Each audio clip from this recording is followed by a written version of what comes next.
যোৰহাটৰ বাঘমৰা বনভোজস্থলীত অঘটন বনভোজ খাবলৈ গৈ পানীত পৰি মৃত্যু এগৰাকী ছাত্ৰীগৰাকীৰ নাম প্ৰজ্ঞাশ্ৰী ফুকন।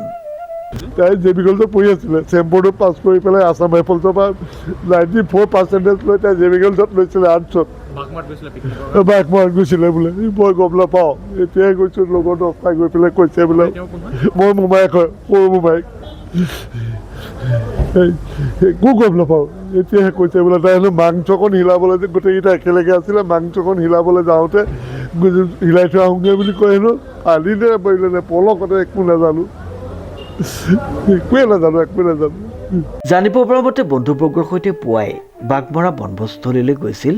হঠাৎ নদীত অতি কম পানী থকা ঠাইত হাত ধুবলৈ নামিছিল ছাত্ৰীগৰাকী, কিন্তু পলসত সোমাই মৃত্যু হয় ছাত্ৰীগৰাকীৰ।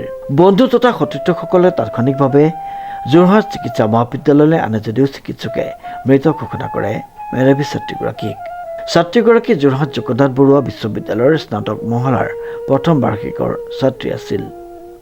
অনুপম বৰাৰ সহযোগত ডিজি বৰাৰ ৰিপৰ্ট নিউজ নাও।